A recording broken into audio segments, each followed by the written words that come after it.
If you don't like the look of boxy little four-wheel drives, I'm sorry, but we just can't be friends. This thing really puts the capital B and E in bare essentials. Look, I get it. They're small and they're cute and kind of fun, but are they worth the trouble? Still going. Still going. Still going. Okay, yes, these are incredibly cool, but what goes wrong with them? How are they aging? What do they like to actually live with and drive? And should you ever buy one? We're going to answer all of those questions and so many more, but first of all, what even is a Pajero Mini? Well, you could think of it as Mitsubishi's take on the Suzuki Jimny or Sierra, or possibly even a half-scale version of the three-door regular Pajero, or Montero, or Shogun. In fact, a regular three-door Pajero weighs more than 2.5 times what this does, although its engine's capacity is 5 times what this thing is, but you get the point. All Pajero Minis feature either a turbo or naturally aspirated 660cc engine, as that is the requirement for Japanese market K cars, which this is. It also explains the dimensions. Now, the Pajero Mini existed for 18 years across 2 different generations. The first generation is available as a front wheel or four-wheel drive across primarily 2 trim specs, although a handful of special editions did spice up the range. The second generation, grew a little bit, aesthetics were updated, as were the features, the suspension was revised, and it received its own range of special editions. Also, quick note to any car manufacturers watching this, can we bring back some of those cool special editions names like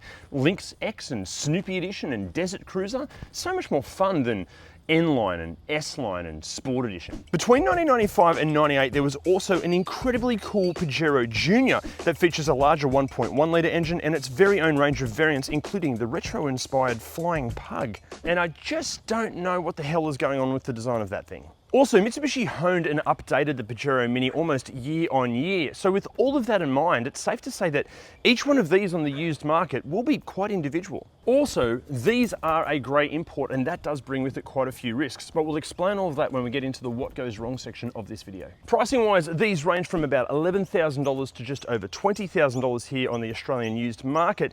Interestingly, that puts it in pretty much the same ballpark as the 3rd generation Suzuki Sierra Jimny. We've done a full review video of that car, the link's down below. However, at those prices, chances are the Pajero Mini is going to have tens, if not over 100,000 less kilometres on it than the equivalent Suzuki Jimny. In fact, we found a 2008 Pajero Mini with a bit under 60,000 Ks on the clock for sale for about $13,000.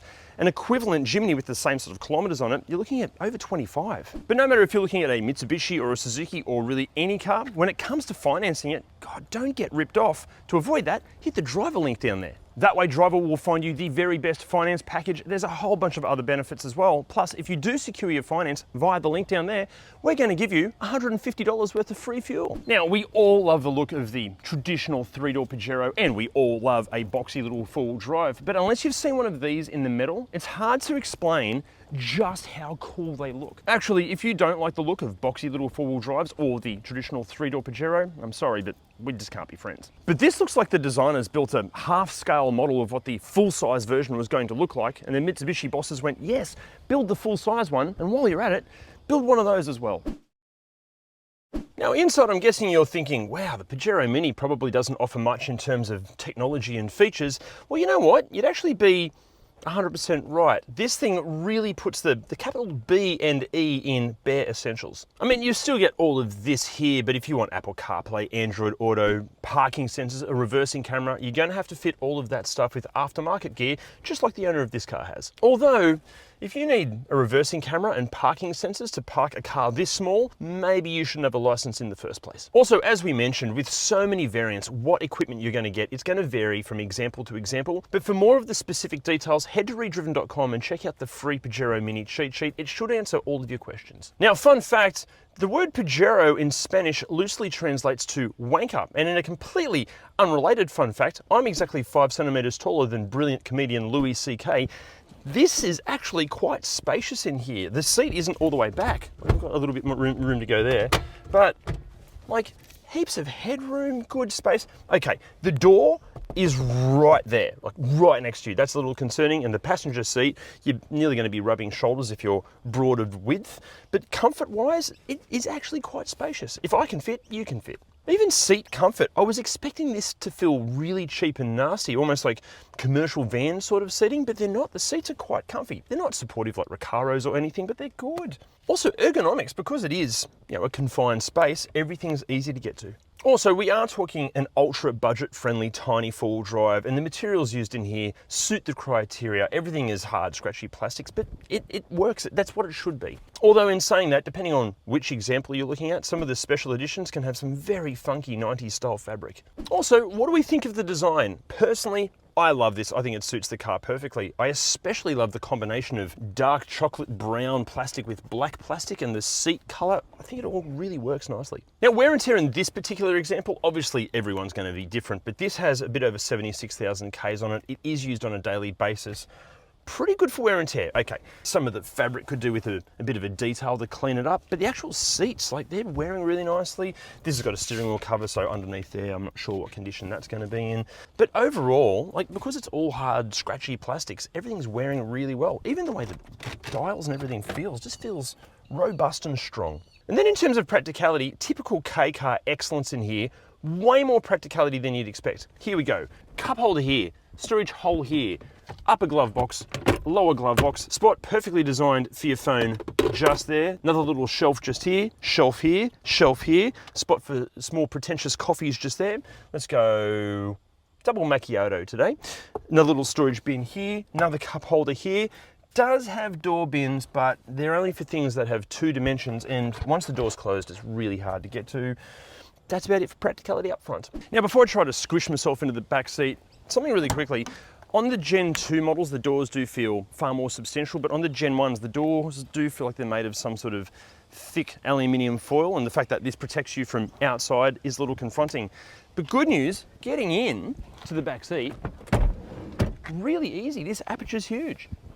Now, this is in my driving position, and honestly, it's not as bad as you'd expect. I thought I was going to be cramped up like a piece of tuna getting stuck in a can, but it's not too bad. It's not comfortable, obviously, but because the glass house is large and the seats themselves are pretty squishy and comfy, I could handle being back here for about 45 to 51 minutes. Now, obviously wear and tear back here, obviously because no one in their right mind would sit back here. There is no wear and tear. It feels like a new car. Even practicality back here is pretty good. 2 cup holders and a little storage bin there. No map pockets, but yeah, it's good. Now, space in the boot. Okay, with the seats up, obviously not a whole lot, but the good news is, take the headrests off, put the seats down, simply like that. I personally think this has probably more room in the boot than most hatchbacks. It's actually quite spacious. Plus, under here you have even more storage space. For a car this small, typical for Japanese K cars, right? It's a tiny car, but practicality, really good. Okay, so what's it like to drive? Let's do what's great first. It is just fun all of the time. In fact, if you live in a city, this might make for the perfect driving experience. Obviously, it can fit in the smallest spots, so you can almost invent parking spaces. The vision out is fantastic, and because you're perched up a little bit, you can judge the parameters so easily. Plus, with the chunky tyres, you don't need to worry about scuffing the rims on gutters when you're reverse parking. And it feels so just light and nimble, so it has this energetic enthusiasm all the time. Now, ride quality is surprisingly great. I thought it was going to bounce and jump all over the place, but it doesn't. Look, it's no Mercedes-Benz S-Class, but it is way better than what you're expecting. The turning circle is tiny, so you're going to halve the amount of 3-point turns that you have in your life. Also, all the control points feel raw, but in a really good way. You become part of the mechanical equation to keep this thing on the straight and narrow. Plus, the engine, it isn't the most refined power plant, and there's minimal to no sound deadening in here, but that all means that you feel like you're going so much faster than you actually are, and that's got to be a good thing for the health of your license. Plus, according to the owners and plenty of videos on YouTube, these things can tackle some pretty serious off-roading. Although, what's not so great about the driving experience? Firstly, the lack of power. If you're doing anything above 80 kilometers an hour or approaching a hill with the air conditioning on, let alone if you've got a passenger on board, you really have to rev it out to get anywhere. Plus, apparently driving at speeds over 80 kilometers an hour takes Red Bull extreme athlete levels of bravery or stupidity, depending on how you approach life. However, how about we actually test that out to the freeway? Okay, so this is the Hunter Expressway, 80 kilometers an hour, 110. Here we go. Still going. Still going. Still going. Nearly there. Nearly there. Okay. Yeah, okay, it's starting to move around all over the place. So not only do you need bravery, you also need patience. Okay, this isn't too bad. Oh, hang on, there's a hill. Currently revving at 6,000 RPM and slowing down. Turn the aircon off. That makes a difference.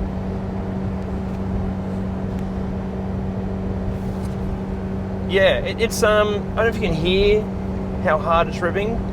It's not the most relaxing freeway experience, but it's, you know what, it's not as bad as you'd think. I feel like, God, it is revving. Okay, aircon back on. It's about as convincing on the freeway as a Jimny. But then around town, I feel like this is more refined than the Jimny. This is potentially more fun than the Jimny as well. But all of this revving does raise another negative issue, which is fuel economy. Some owners are claiming that they're getting 11 to 12 litres per 100 Ks, which is not great in a car this small. Other owners claim they're getting far less than that. Around town, it shouldn't be too bad, but it's not as fuel efficient as you'd think. I'm going to attempt to overtake a truck at 110. Here we go. A few moments later. We're getting there. You know what, it's not too bad. I don't think it's too bad. It's not as terrifying as the internet would lead you to believe. Although, what is terrifying is what it lacks in terms of safety. And as this is an off-roading little beast, how about we let nature explain the safety features?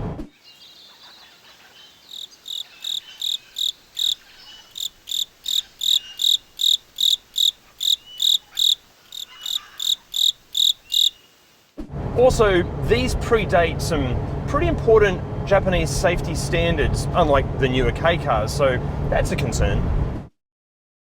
But are they reliable? What goes wrong with them?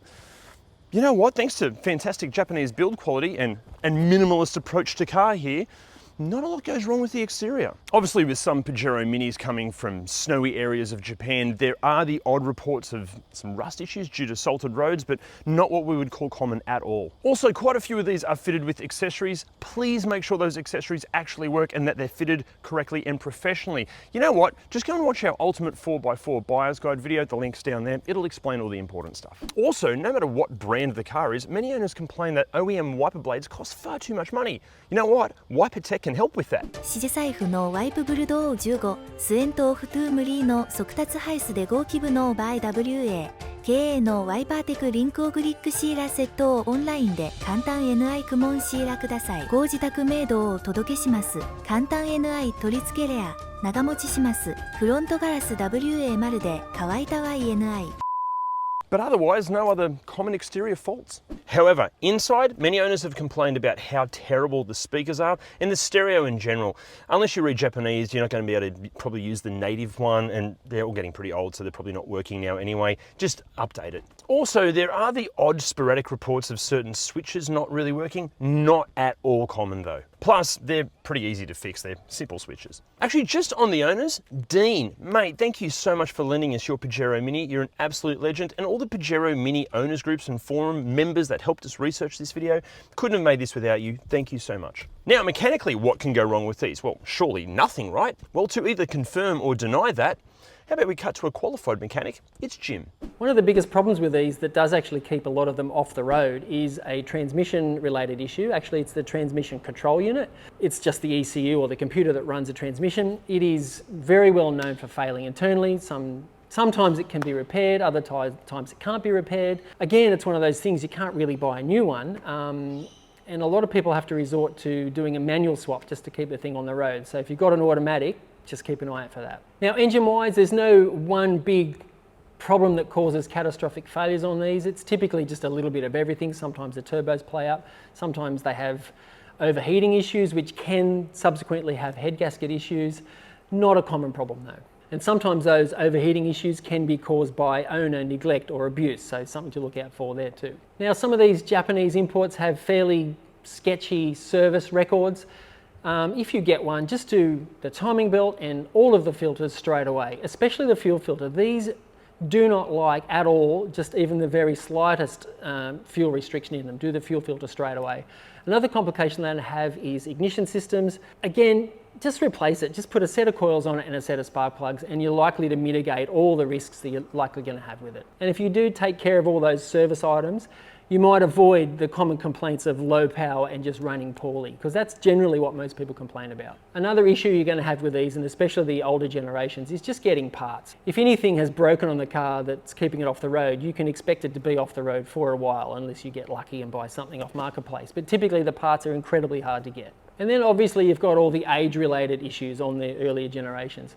All the plastics and all the rubbers, that stuff all deteriorates over time, and you might have some complications with that too. And that just loops back around to the accessibility of parts, so keep that in mind. Parts are hard to get. However, that's not all that can go wrong. Being an import, it is critical that some important paperwork comes with the car. Make sure it comes with an auction report, an export certificate and compliance plate, and make sure all the details match. If they don't, or the seller just can't provide them, do not buy that car. Move on to another one. Plus, there are reports of gauge clusters being removed or being tampered with to show lower mileage, and just accessing a car's history or even accessing spare parts can be an absolute nightmare when it comes to imports, way harder than locally delivered models. If you are in the market, we highly recommend sticking to reputable importers like the guys at Go Garage or Colton Classic if you're watching this from Australia. So after all of that, should you buy one of these? Well, look, obviously it's going to depend on the example that you're looking at and your lifestyle. But if the Pajero Mini ticks all of the critical boxes and your lifestyle ticks all of the Pajero Mini's boxes, 100%, yes, you should buy one. There's something so refreshing about a car that's just so simple and honest, that seems to focus on getting the job done rather than trying to impress you with tech and driving modes and bells and whistles. And sorry Suzuki fans, but this is what a Jimny should cost, if you should buy one at all. Tell you what, before you take the plunge on either, go watch this video up here. But if you wouldn't buy a Pajero Mini or a Jimny, what would you buy instead? Let us know in the comments. See you next time. Well, obviously it's going to... Another issue you're probably going to have... Oh, what am I trying to say? Another common... No. Now, pricing wise... It won't tick. Now, pricing wise, I just did it again.